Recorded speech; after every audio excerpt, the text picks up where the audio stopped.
गुलामी नहीं। याद रखिए, अधीनता का मतलब गुलामी में रहना नहीं होता। अधीनता का मतलब स्वयं की इच्छा से, स्वतंत्र रूप से किसी की अगुवाई में चलना ही अधीनता कहलाता है। मान लीजिए कोई हमारी अगुवाई कर रहा है, ऐसे काम करो, वैसे काम करो, ये काम करो, ये काम करो। अब समझ लीजिए जो अगुवाई कर रहा है वो अगुवा कहलाएगा, और जो कर रहा है काम वो अधीन है उसके। लेकिन सवाल ये उठता, जो व्यक्ति अधीन है क्या वो सच में अधीन है? अगर वो कुड़कुड़ा कर रहा है, बुराई कर रहा है, वो अधीनता नहीं कहलाएगी। हम में से बहुत सारे लोगों के अधीन हैं। लेकिन अगर हमने अब तक जितने भी काम किए हैं किसी अधीनता में रहकर, अगर कुड़कुड़ा कर किया है, या फिर गलत इच्छा से, या फिर गलत मनसा से, या करने के बाद बुराई की है, हमें बोला जाता है, हमें करने को कहा गया। अगर बुरी इच्छा से मन में रखकर काम कर भी देते हैं, ये अधीनता नहीं है। Hallelujah, hallelujah.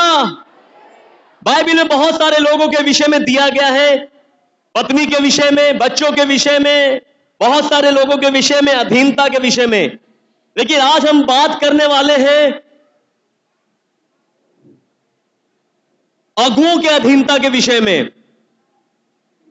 आइए हम वचन को पढ़ते हैं सबसे पहले बिना समय गवाए। इब्रानियों की किताब उसका 13 अध्याय और उसके 17 पद को ध्यान से देखिएगा। इब्रानियों की किताब, यस पढ़िए। अपने अगुओं की आज्ञा मानो। लिखा हुआ है, अपने अगुओं की आज्ञा मानो और उनके अधीन रहो। और उनके अधीन रहो, क्योंकि वे उनके समान तुम्हारे प्राणों के लिए जागते रहते हैं। तुम्हारे प्राणों के लिए जागते रहते हैं। जिन्हें लेखा देना पड़ेगा, जिन्हें लेखा देना पड़ेगा, वे यह काम आनंद से करें। वे ये काम आनंद से करें, ना कि ठंडी सांस लेकर, ना कि ठंडी सांस लेकर, क्योंकि इस दशा में तुम्हें कुछ लाभ नहीं, तुम्हें कुछ भी लाभ ना होगा। हालेलुया। हमारे सामने एक वचन है, इब्रानियों 13 और उसका 17। सबसे पहली जो लाइन लिखी है, लिखा है अपने अगुओं की आज्ञा को मानो। क्या लिखा हुआ है? अपने अगुओं की आज्ञा को मानो और उनके अधीन रहो। जब बात आती है आज्ञा मानने की, हम में से बहुत सारे लोग सोचते हैं कि अगुए मतलब एक नॉर्मल सा मनुष्य, नॉर्मल से शख्स है। ये जो कहेंगे मैं करूं या ना करूं, उससे कोई फर्क नहीं पड़ता। मैं वो करूंगा जो मेरा मन कहता है, मैं वो करूंगा जो मेरे अंदर अगुवाई होती है। अगर ऐसा है तो क्या ये वचन मनुष्यों की ओर से है? क्या ये वचन मनुष्यों की ओर से है? ये वचन परमेश्वर की ओर से है। और लिखा हुआ है अपने अगुओं की आज्ञा को मानो। क्यों? और लिखा है और उनके अधीन भी रहो। आज्ञा भी मानो प्लस उनके अधीन भी रहो। अधीन हम कैसे रह सकते हैं? मान लीजिए अगुआ हमसे कुछ कहता है और हम अपनी ही बात रखते जाएंगे, हम अपनी ही बात रखेंगे। यह अधीनता नहीं है। अधीनता का मतलब उनकी बात को सुनना, समझना, क्या वो कह रहे हैं, क्या नहीं कह रहे, क्या वो सच में सही है या नहीं, इसका बाइबल से तुलना करना, उसके बाद ही बात करना। लिखा है अपने अगुओं की आज्ञा को मानो, और ये वचन मनुष्य की ओर से नहीं, ये परमेश्वर की ओर से है। और वो परमेश्वर आज ये हमसे कह रहे हैं कि हम में से हर एक मनुष्य अपने मन में ये ठान ले कि परमेश्वर आज हमसे ये कह रहे हैं कि हमें अपने अगुओं की आज्ञा को मानना है और उनके अधीन रहना है। क्यों? सवाल उठता है कि क्यों हम अपने अगुओं की आज्ञा को माने, क्यों हम उनके अधीन रहें? इसलिए जस्ट आगे आंसर दिया हुआ है। परमेश्वर कह रहे हैं क्योंकि वे उनके समान तुम्हारे प्राणों के लिए जागते रहते हैं। किनके समान? जिन्हें लेखा देना पड़ेगा। किस बात का? अगुआ का मतलब समझते हैं? एक रखवाला, एक चरवाहा। मान लीजिए एक चरवाहा है, उसकी बहुत सारी भेड़ें हैं और भेड़ों की रखवाली करने वाला चरवाहा है। अगर भेड़ों को कुछ भी नुकसान होगा तो जिम्मेदारी किसकी होगी? चरवाहे की। और मान लीजिए चरवाहा भेड़ से कह रहा है इधर मत जाना, खाई है गिर जाओगे, उधर मत जाना, कांटे हैं लग जाएंगे। अगर वो भेड़ें उस चरवाहे की बात को मानेंगे तो क्या वो खाई में गिरेंगे? नहीं गिरेंगे। लेकिन अगर वो बात नहीं मानेंगे तो क्या वो गिर नहीं जाएंगे? और गिर जाएंगे। इसीलिए बाइबल कहती है कि अगुओं की आज्ञा मानो कि उनसे लेखा लिया जाएगा। भेड़ों से लेखा नहीं लिया जाएगा, लेखा लिया जाएगा चरवाहों से, क्योंकि चरवाहों को दिया गया है, सौंपा गया है। भेड़, परमेश्वर ने इस भेड़ को, चाहे कहीं के अगुवे की बात कर रहे हैं, पूरी दुनिया में जितने अगुवे हैं सब इस बात को समझ ले कि चरवाहा आपको बनाया गया है और परमेश्वर ने ये सारी भेड़ें आपको दी हुई हैं। इसलिए हर एक भेड़ को अपने अगुओं की बात माननी होगी, क्योंकि उन्हें लेखा देना होगा। अगर एक भी भेड़ का नुकसान होता है, खुदा के सामने पहुंचेंगे जब, उनसे लेखा लिया जाएगा। आपने भेड़ की रखवाली कैसे की? अगर भेड़ उनकी बात ना माने तो इसका लेखा, इसका पूरा जिम्मा भेड़ पे होगा। लेकिन अगर भेड़ अगुओं की बात को मानती है तो लेखा अगुओं से ही लिया जाएगा। और याद रखिए, लिखा है वे तुम्हारे प्राणों के लिए जागते रहते हैं। क्या करते हैं? क्या करते हैं? जागते रहते हैं। जागने का मतलब है अलर्ट रहते हैं। मेरी भेड़ कहां जा रही है? मेरी भेड़ को कोई नुकसान तो नहीं? मेरे भेड़ को चोट तो नहीं लगी? मेरी भेड़ को भूख तो नहीं लगी? मेरे भेड़ को प्यास तो नहीं लगी? मेरे भेड़ को किसी चीज की कमी तो नहीं? ऐसे अगुओं की बात कर रहा है खुदा।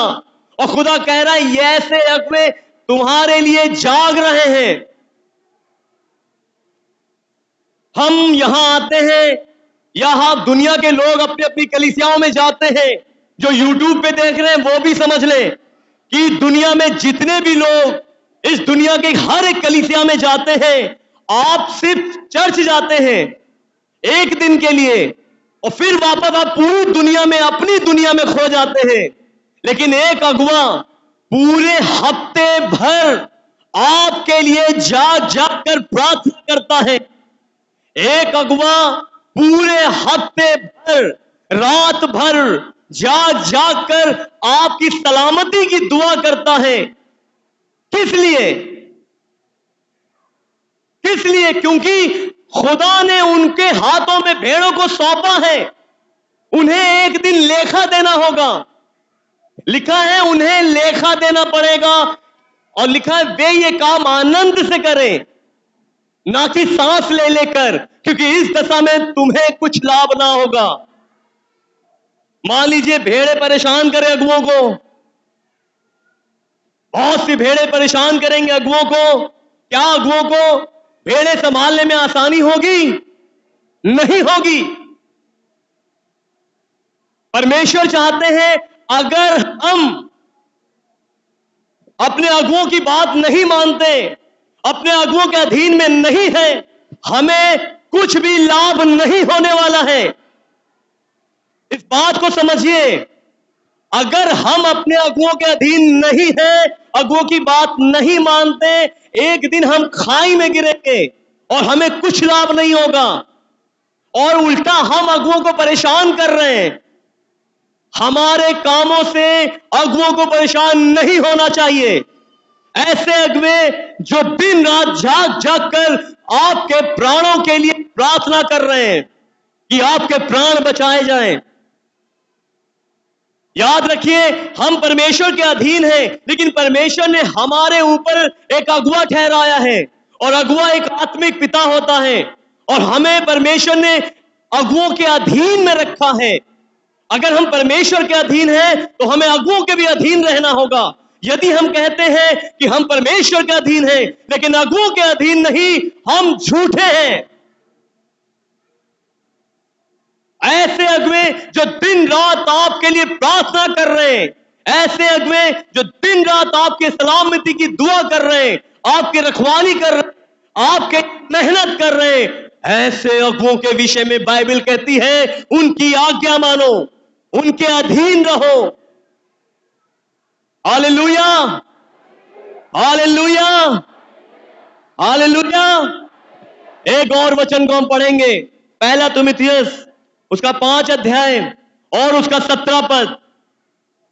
पहला तीमुथियुस उसका 5 अध्याय और उसका 17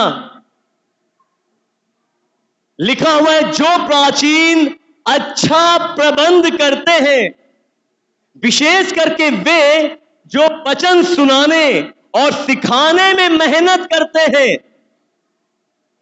2 गुने आदर के योग्य समझे जाएं। कैसे? कितने? 2 गुने आदर के योग्य जाएं। कितने? 2 गुने आदर के योग्य समझे जाएं। कौन लोग? किनके विषय में बाइबल कह रही है?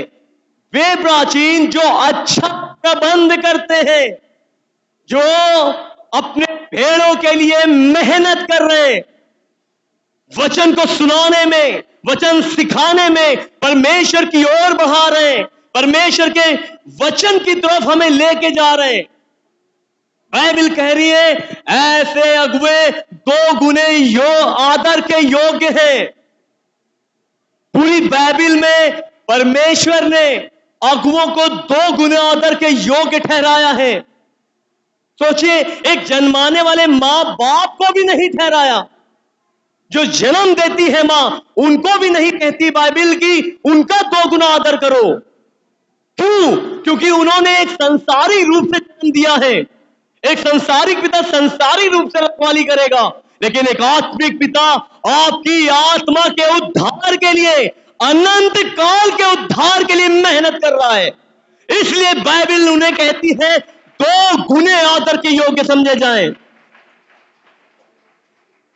आत्मिक पिता जिनको खुदा ने हमारे ऊपर ठहराया है, बाइबल कह रही है जो वचन सुनाते हैं, सिखाने में मेहनत कर रहे हैं, वे 2 गुने आदर के योग्य समझे जाएं।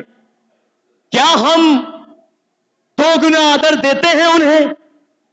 सवाल यह है, आप आंसर मुझे मत दीजिए, हम में से हर एक से ये बाइबल सवाल कर रही है कि क्या आप अपने उन अगुओं को जो वचन सुनाने में, सिखाने में, आपको परमेश्वर की तरफ ले जाने में दिन रात मेहनत करते हैं, क्या आप या हम उन्हें 2 गुना आदर देते हैं?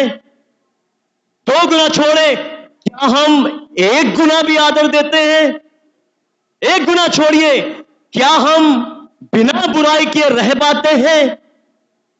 कहीं ऐसा तो नहीं, आदर तो छोड़ो, हम दिन रात बुराई करते हो? कहीं ऐसा तो नहीं कि बस हम आते हैं अपने काम के लिए, पैसा फेंकते हैं और प्रार्थना कराते हैं और चले जाते हैं? पैसे से हर एक चीज खरीदी नहीं जा सकती। याद रखिए, परमेश्वर चाहते हैं कि जिनको परमेश्वर ने कलीसिया पे अगुआ के तौर पे अगुवाई करने के लिए ठहराया है। उन्हें आदर दिया जाए, उन्हें सम्मान दिया जाए। खासकर वे जो वचन सुनाने और सिखाने में आपको आत्मा जो नरक में जा रही है वहां तक खींचने में दिन रात मेहनत कर रहे हो, प्रार्थना कर रहे हो, रात रात भर जागकर हफ्तों भर प्रार्थना करते हो, उपवास रख रख के प्रार्थना करते हो। बाइबल चाहती है हम उनका आदर करें। सवाल यह है, परमेश्वर चाहते हैं, परमेश्वर हमसे सवाल कर रहे हैं, क्या हम उन्हें आदर दे पाते हैं? क्या हम बस एक नॉर्मली समझते जैसे इंसान वैसे हम आए, ऐसा फेंका, प्रार्थना कराया और चल दिए?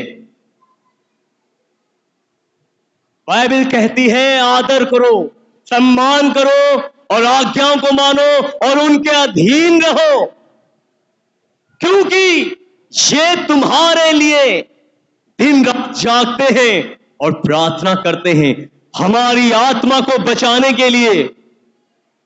हालेलुया। आज का वचन सवालों से भरा हुआ है। ये सवाल हम सब से ये वचन कर रहा है, मैं नहीं करता। परमेश्वर आज हमसे सवाल कर रहे हैं कि क्या हम आदर दे रहे हैं?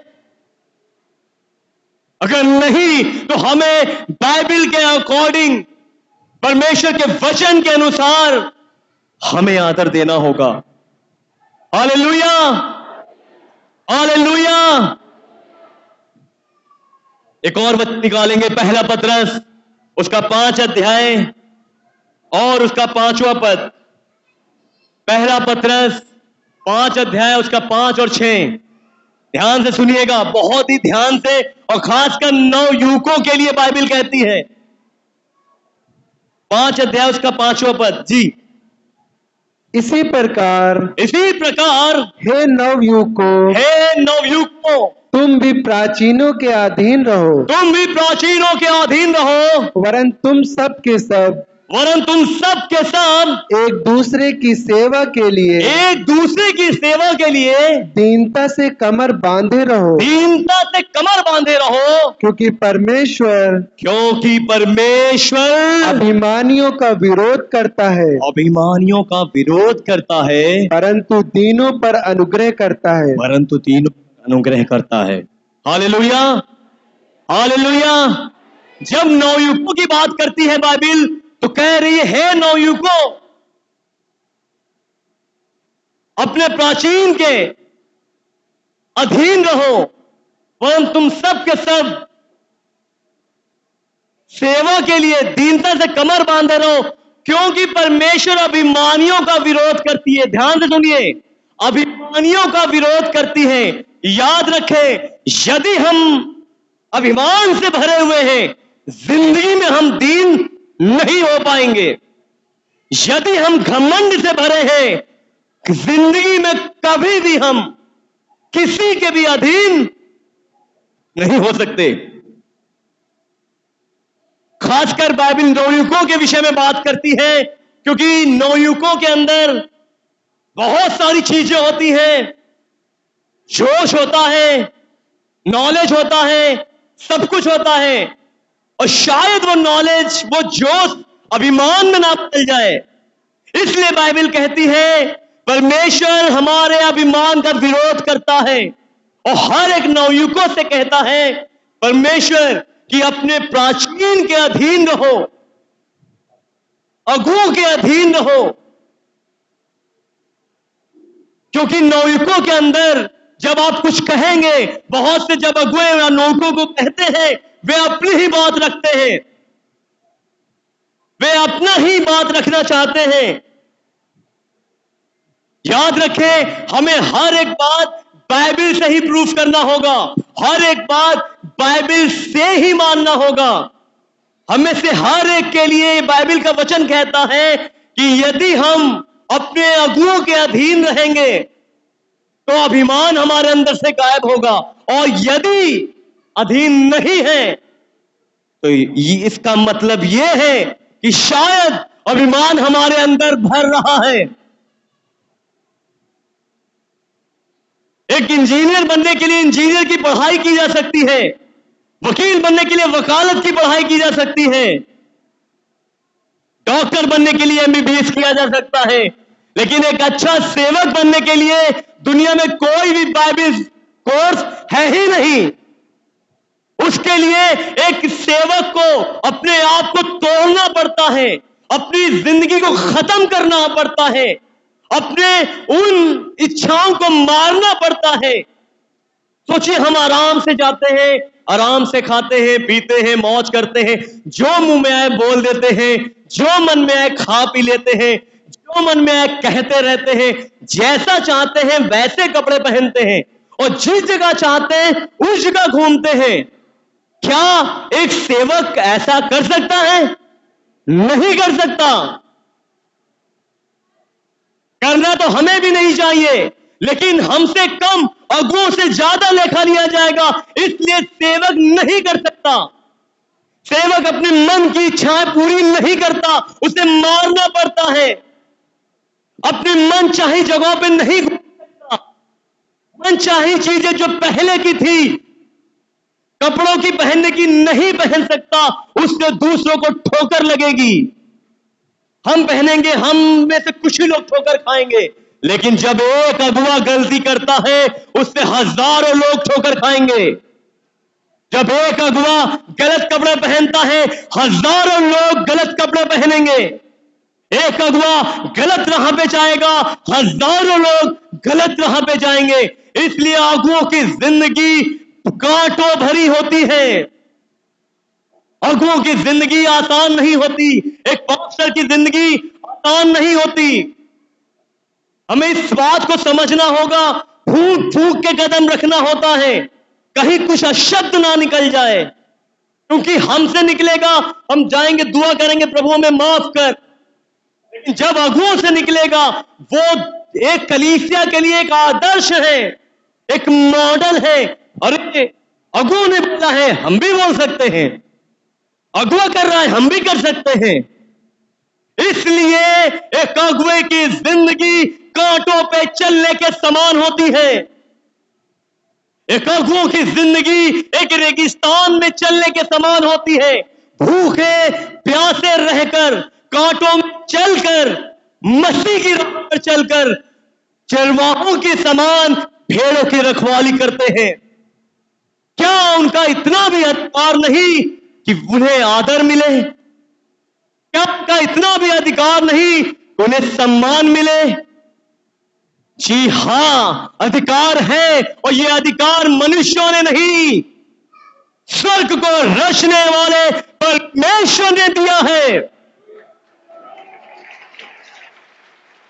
और जिन्हें परमेश्वर सम्मान करता है उन्हें मनुष्यों को भी सम्मान करना होगा। बाइबल कहती है, तुम्हारे अगुए कुटिल ही क्यों ना हो, फिर भी उनके अधीन रहो। कुटिल का मतलब है कि वो पे डांट के बात करते हो, चिल्ला के बात करते हो, हर बात में डांटते हो सकता है उनका पर्सनल जीवन कुछ सही ना हो, लेकिन जब वो आपकी अगुवाई करें तो सही होना चाहिए। अगर ऐसा है तो आप हम उनके अधीन रहें। Hallelujah, hallelujah. याद रखें, बाइबल चाहती है हम परमेश्वर के अधीन रहें, और परमेश्वर के अधीनता इसमें है कि परमेश्वर ने जिनको हम ठहराया है हम उनके अधीन रहें। Hallelujah, hallelujah. पहला थिस्सलुनीकियों 5 अध्याय उसके 12 और 13 पद को पढ़ेंगे। पहला थिस्सलुनीकियों उसका 5 अध्याय और उसका 12 और 13 पद। हे भाइयों, हे भाइयों, हम तुमसे विनती करते हैं कि हम तुमसे विनती करते हैं, जो तुम परिश्रम करते हैं, जो तुम में परिश्रम करते हैं, और प्रभु में तुम्हारे अगुवे हैं, और प्रभु में तुम्हारे अगुवे हैं, और तुम्हें शिक्षा देते हैं, और तुम्हें शिक्षा देते हैं, बाइबल से शिक्षा देते हैं, उनका सम्मान करो। क्या करो? क्या करो? क्या करो? बुराई करो, चुगली करो, पीठ पीछे गाली दो, टोंट मारो, बेइज्जती करो।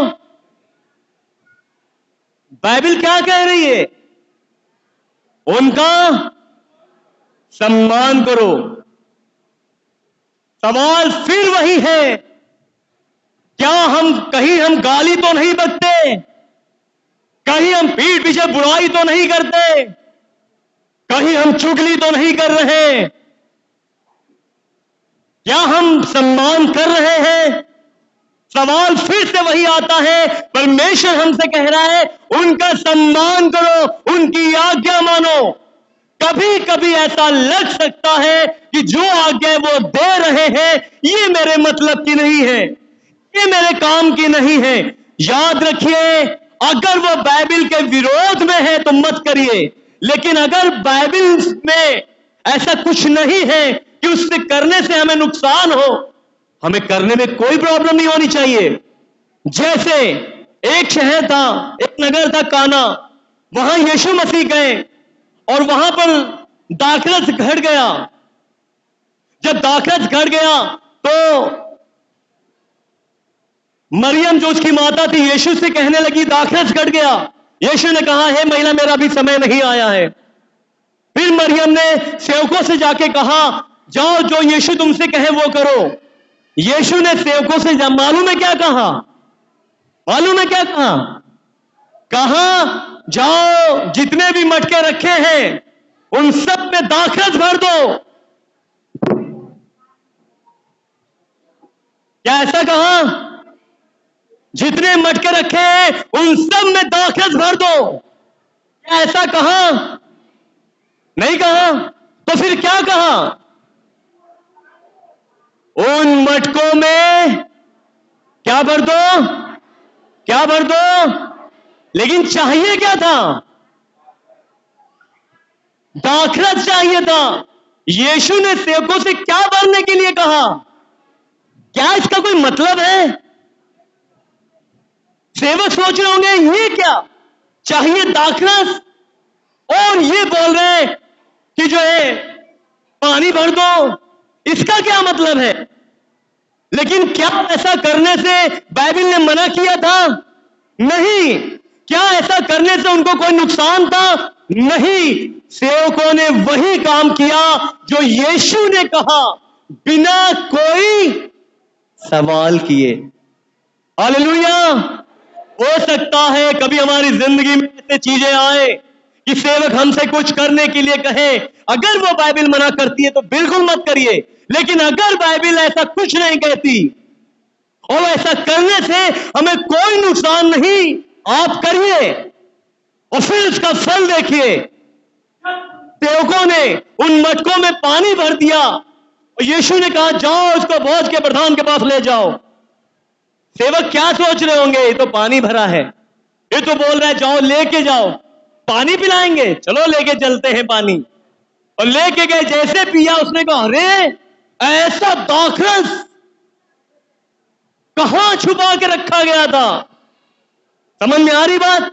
कभी कभी ऐसा हो सकता है कि हमें ना समझ में आए, लेकिन उसके पीछे कोई रीजन होगा, वो खुदा जानता है। अगले भी कभी कभी हमसे कोई बात कह सकते हैं, अगर उससे हमें कोई नुकसान नहीं, हमें करना है, शायद इसके पीछे उनकी कोई इंटेंशन हो। Hallelujah, hallelujah.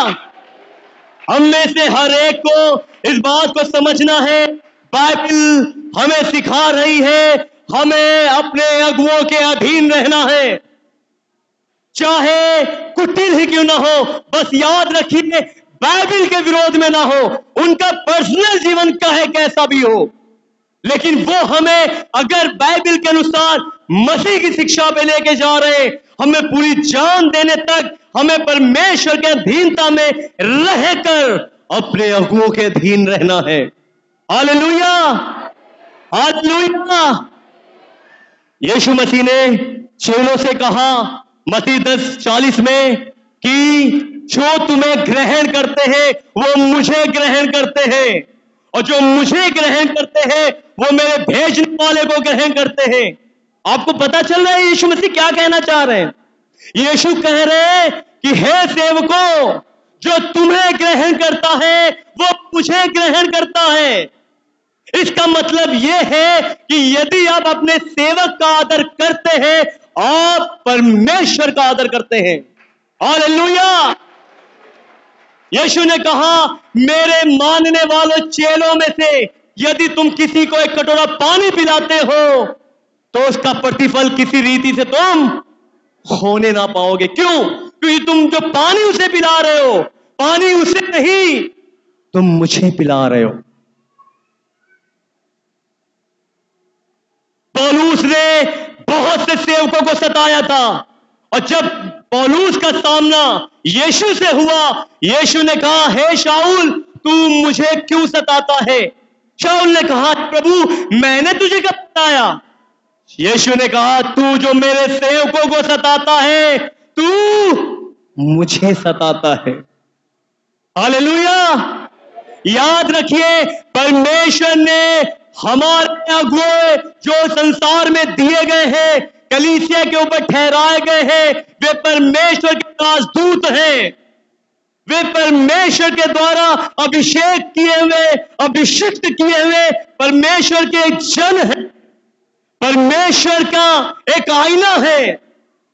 परमेश्वर के द्वारा दिए गए एक हमें राह दिखाने वाले, परमेश्वर तक पहुंचाने वाले एक मार्गदर्शक है। परमेश्वर ने उन्हें हम पर ठहराया है। उनके द्वारा ही आप हम में से हर एक व्यक्ति ये जान पाता है कि इसमें क्या दिया गया है। हम में से हर एक व्यक्ति को परमेश्वर से मिलाने वाले मार्गदर्शक को खुदा ने हम ठहराया है। क्या हम उन्हें आदर ना दें? क्या हमारा फर्ज नहीं कि हम उनकी आज्ञाओं को माने? Hallelujah, hallelujah. याकूब की किताब उसका 5 अध्याय उसके 14 पद में पढ़ेंगे जरा जल्दी से। याकूब की किताब उसका 5 अध्याय उसके 14 पद से देखिए, ध्यान से सुनिएगा, बिल्कुल भी मिस मत करिएगा। लिखा हुआ है, तुम में जो कोई रोगी है तो कलीसिया के प्राचीनों को बुलाए, वो प्रभु के नाम से उस पर तेल मलकर उसके लिए प्रार्थना करेगा और विश्वास की प्रार्थना के द्वारा रोगी बच जाएगा। और प्रभु उसको उठाकर खड़ा करेगा। यदि उसने पाप भी किए होंगे तो उनकी भी क्षमा होगी। इसलिए तुम आपस में एक दूसरे के सामने अपने अपने पापों को मान लो। एक दूसरे के लिए प्रार्थना करो, जिससे चंगे हो जाओ। कि तुम चंगे हो जाओ। धर्मी जन की प्रार्थना के प्रभाव से बहुत कुछ हो सकता है।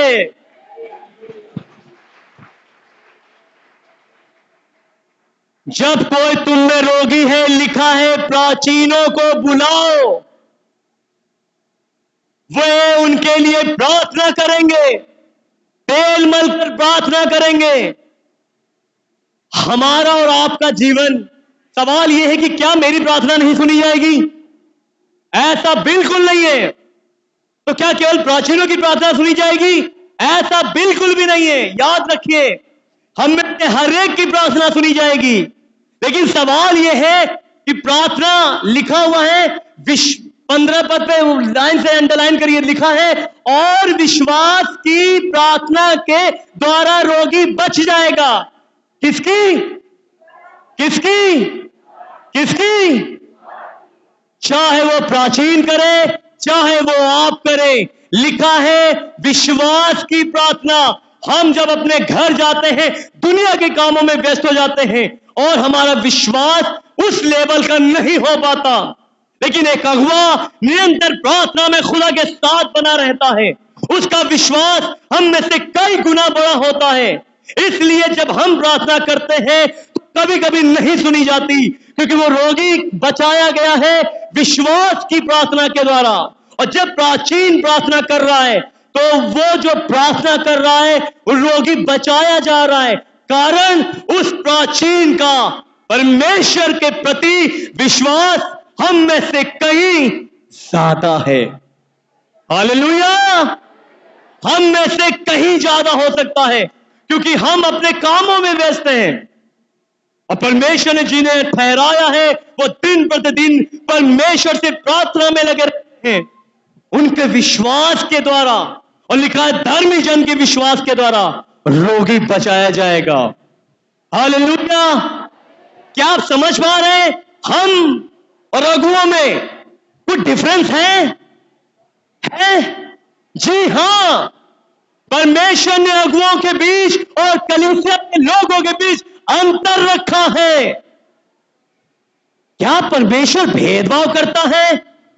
क्या वो अगुओं से ज्यादा प्यार करता है, कलीसिया से कम प्यार करता? नहीं, परमेश्वर कलीसिया से और अगुओं से बराबर प्यार करता है।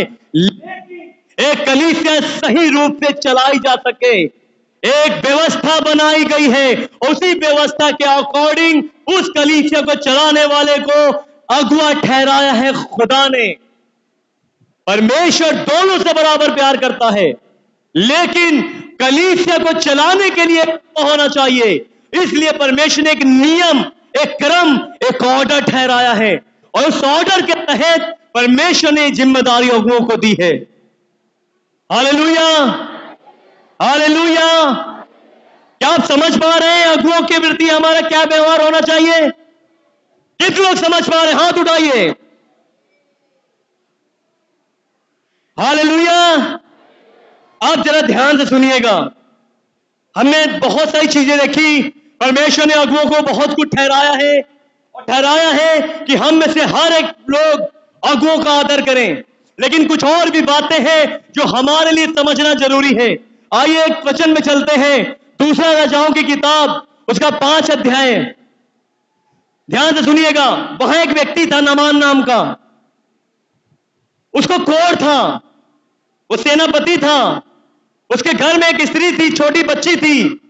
उसने कहा यदि ये मेरे स्वामी एक भविष्यवक्ता के पास तो वो इसे चंगा कर देता। अगले दिन वो सेनापति निकल पड़ा और एलीशा नाम के भविष्यवक्ता के पास पहुंचा, और जैसे ही पहुंचा उसने वेट किया कि एलीशा आएगा, एलीशा नहीं आया। और एलीशा ने कहला दिया कि जा यरदन नदी में 7 डुबकी मार लेना, तू चंगा हो जाएगा। उस सेनापति को कोढ़ था, याद रखिएगा। और जैसे ही सेनापति ने सुना, उसने कहा ये भक्त है, ये मुझसे मिलने नहीं आया, मैं नहीं नहाने जाऊंगा। लेकिन उसके सेवकों ने समझाया, सुनो, अगर वो कुछ और बड़े बड़े काम कहता करने को तो क्या तुम ना करते? अरे वो नहाने के लिए बोल रहा है, नहा लो।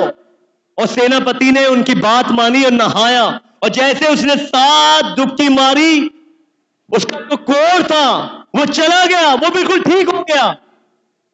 अब वो वापस एलीशा के पास आया और बहुत सारी चीजें लेके आया और उसे देने लगा, बहुत सारी चीजें उसे देने लगा, लेकिन एलीशा ने उसे नहीं लिया।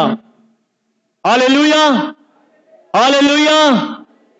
एलीशा ने कहा, दूसरा राजा 5 अध्याय 16 पद, एलीशा ने कहा यहोवा जिसके मैं सम्मुख उपस्थित रहता हूं, उसके जीवन की शपथ मैं भेंट ना लूंगा। और जब उसने बहुत विवश किया, सेनापति ने कहा ले लो, ले लो, ले लो।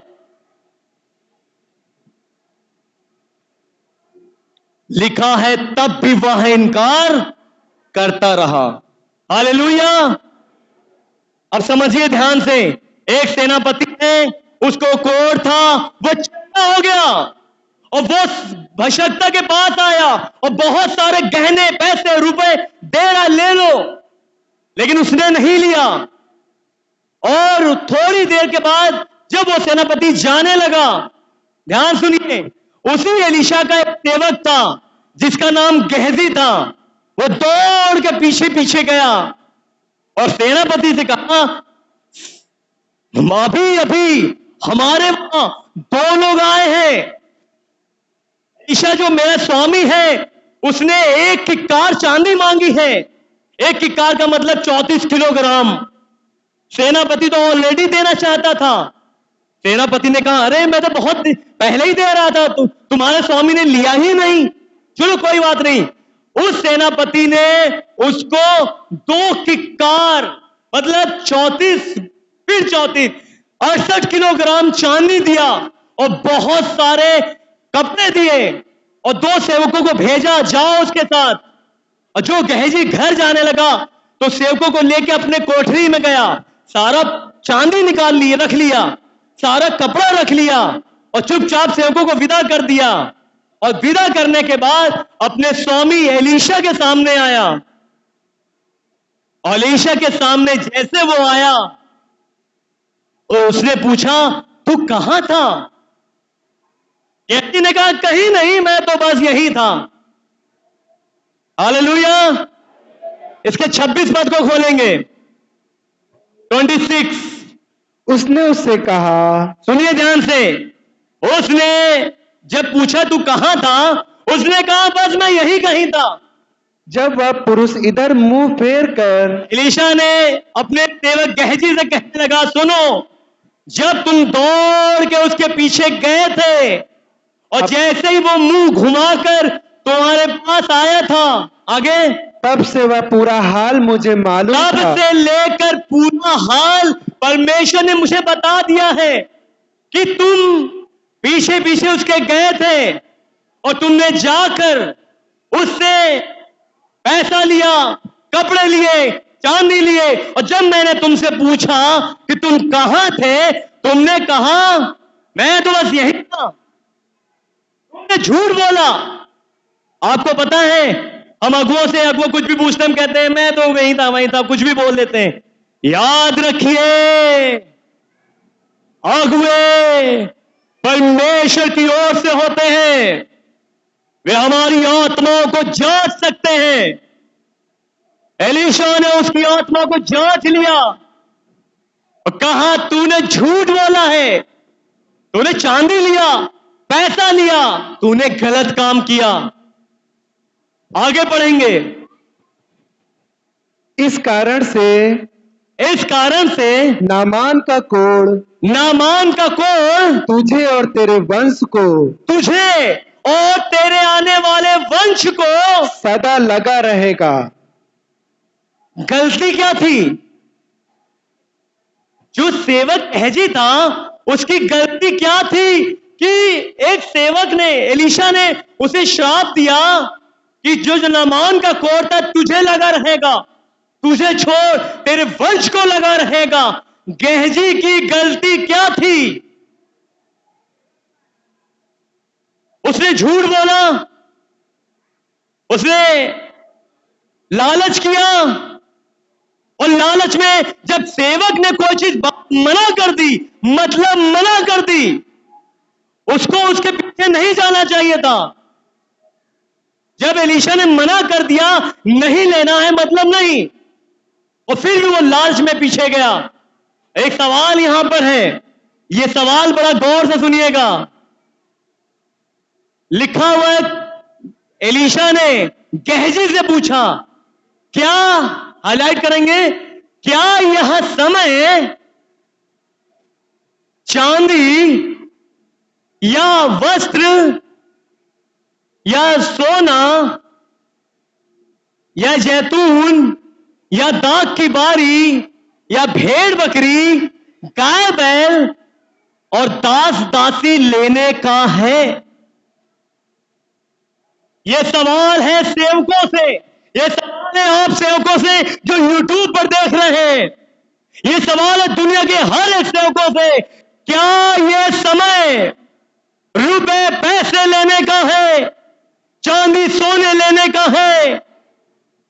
उस गेहजी के अंदर लालच था, उसका इंटेंशन रॉन्ग था, गलत था। आज भी पूरी दुनिया में जो सेवक है सेवकाई कर रहे हैं, लेकिन उनका इंटेंशन यीशु नहीं, पैसा है। उनका इंटेंशन यीशु की सेवा नहीं, पैसा पैसा पैसा, रुपया, दौलत, शोहरत, नाम, फेमस कमाना है। आज सवाल है सारे सेवकों से, क्या ये समय चांदी, सोना, रुपया, पैसा लेने का है? क्या ये समय नहीं कि यीशु आने वाला है, कि हम लोगों को तैयार करें कि वे पश्चाताप करें? क्या यह समय लोगों को मन फिराने के लिए तैयार करने का नहीं? क्या यह समय यीशु आने वाला है, यीशु का इंतजार करने का नहीं? क्या यह समय ज्यादा से ज्यादा सुसमाचार प्रचार करने का नहीं? क्या यह समय लोगों की जिंदगी बदलने का नहीं? सवाल है परमेश्वर आज कलीसिया के सेवकों से कर रहा है, इस दुनिया के हर एक सेवकों से, क्या ये समय रुपए पैसे लेने का है या मसीह की सेवा सच्चे हृदय से करने का है, लोगों की जिंदगी बदलने का है? मालूम है आज दुनिया में बहुत से सेवक हैं, लेकिन वो सेवकाई सिर्फ एक मकसद से कर रहे हैं, पैसा पैसा पैसा। ये सवाल खुदा कर रहा है उन सेवकों से। अगर ऐसा इंटेंशन है तो याद रखिए, जैसे नामान का कोढ़ उसके वंश में पड़ा, हो सकता है उनके जीवन में भी प्रॉब्लम्स आए। हो सकता है, एक बात समझिए, यीशु ने कहा एक अंधा अंधे को मार्ग। सोचिए, जो सेवक ऑलरेडी अंधकार में है वो दूसरों को अंधकार से ज्योति में कैसे लाएगा? हर एक सेवक का इंटेंशन पैसा नहीं, सेवक का इंटेंशन लोगों की जिंदगी को बदलना है, लोगों की आत्माओं को बचाना है। उत्पत्ति में हमने देखा 11 अध्याय में बहुत सारे लोग मिलकर एक बहुत बड़ा गुंबद बना रहे थे और लोगों ने कहा आओ हम ये बनाएं और इससे अपना नाम करें। ऐसे ही पूरी दुनिया में बहुत सारे सेवक कलीसियाओं में सेवा कर रहे हैं, किस लिए? अपना नाम करें। क्या परमेश्वर ने उस गुंबद को बनने दिया? परमेश्वर को पसंद नहीं है। परमेश्वर को सिर्फ एक बात पसंद है कि हर बात में किसका नाम हो? किसका नाम हो? यीशु मसीह का नाम हो। आज पूरी दुनिया में बहुत सारे सेवक हैं, अगर हैं तो आज ये वक्त है हम विश्वासियों के लिए कि अपने मन को बदले और अपने अगुओं के प्रति आज्ञाकारी बने रहें। और अगुओं के लिए सवाल है कि वो सेवकाई पैसों के लिए नहीं, नाम खुद का नाम करने के लिए नहीं, बल्कि यीशु मसीह के नाम को ऊंचा करने के लिए करें।